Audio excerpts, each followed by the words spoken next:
देखिए, ये इस देश के जो भूतपूर्व सैनिक हैं वो यही बात कह रहे हैं कि वन पेंशन वन रैंक। इसी बात को लेकर के यहाँ पर जो है जंतर मंतर पर तकरीबन 48 दिनों से धरना चल रहा है, लेकिन सरकार के कोई अधिकारी इनके पास पहुँचे नहीं हैं, इनके हाल को जानने के लिए नहीं। आखिर यह धरना किस वजह से कर रहे हैं, कोई भी आकर के देख लेता तो कहीं ना कहीं ये जो सबसे बड़ी समस्या है वो यह है कि इन तमाम जो आंदोलनकारी हैं इनकी खबर जो है वो मेन स्ट्रीम मीडिया से गायब हो जाती है, और जिसके वजह से सरकार के कानों तक इनकी आवाज़ पहुंच नहीं पा रही है। और शायद अगर पहुंचती भी होगी तो सरकार कुंभकर्णीय नींद में सो गई है, उनको इनके आंदोलन से कोई मतलब नहीं है।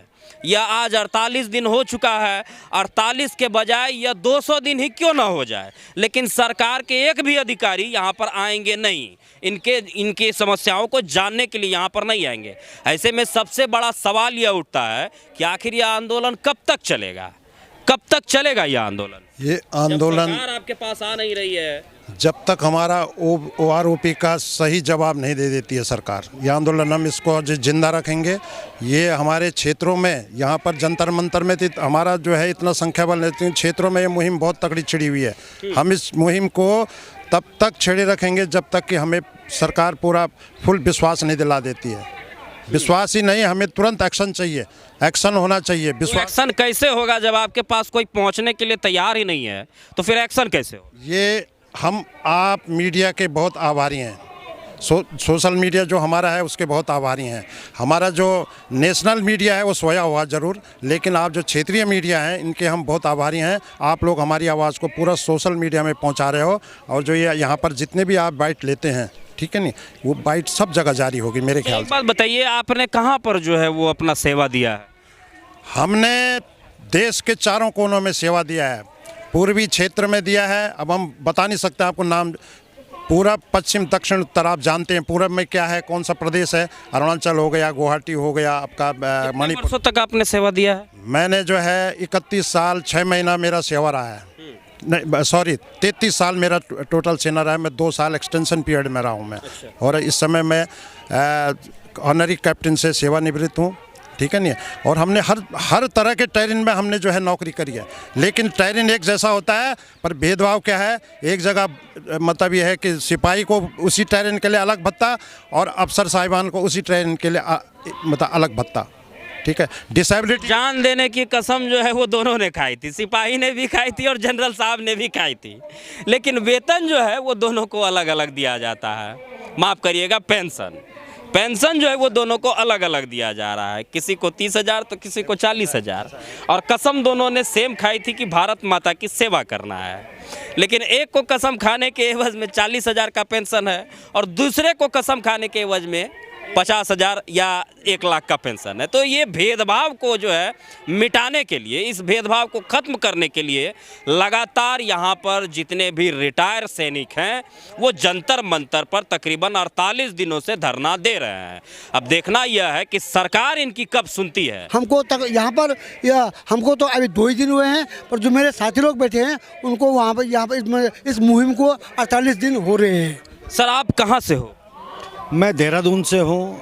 और ये आंदोलन जो आप लोग कर रहे हो, ये जो धरना दे रहे हो, सरकार से क्या मांग है आप लोगों की? मैं सूबेदार मेजर जयपाल सिंह रावत।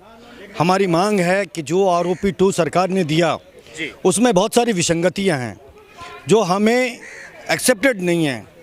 एक ऐसी विसंगति है कि जो पुराने पेंशनर हैं उन पुराने पेंशनर की पेंशन ज़्यादा हो गई, और जो नए पेंशनर आए उनकी पेंशन कम हो गई, इस वजह से वेरिएशन हो रहा है।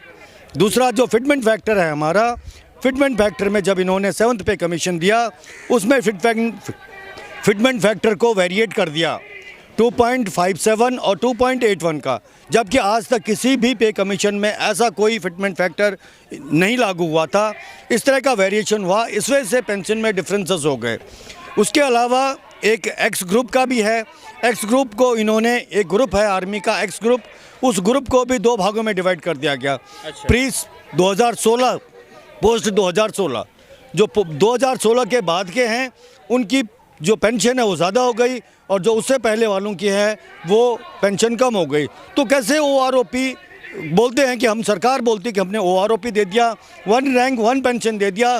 तो इस तरह के वेरिएशन अगर आप एक ही ग्रुप में करते हैं तो आपका जो 1 रैंक 1 पेंशन का फॉर्मूला है वो बिल्कुल भी एक्सेप्टेड नहीं है। इसलिए हम जो है जितने भी फौजी हैं, जितने भी हम GCOs हैं, NCOs हैं और जवान हैं, हमारी एक ही मांग है कि जो हमारे साथ विसंगति हुई, जितनी विसंगति हुई उन विसंगतियों को आप दूर करिए। हमारी यही डिमांड है, इतने दिन से हम यही डिमांड कर रहे हैं। आज तकरीबन 48 दिन हो गए यहाँ पर आप लोग धरना दे रहे हैं, 48 दिन से आंदोलन पर बैठे हुए हैं।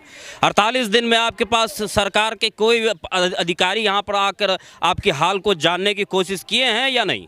किसी ने भी हमारे हाल को जानने की कोशिश नहीं करी। हमने सरकार से आग्रह किया, हमने सबसे ये आग्रह किया कि अगर हमारी मांगों को आप समझते हैं कि जायज़ नहीं है तो आप हमारे स्थल पे आइए, हमारे से बात करिए, हमें बताइए कि आप गलत जो है डिमांड कर रहे हैं, और अगर सही है हमारी तो उन सही डिमांडों को आप हमें दीजिए।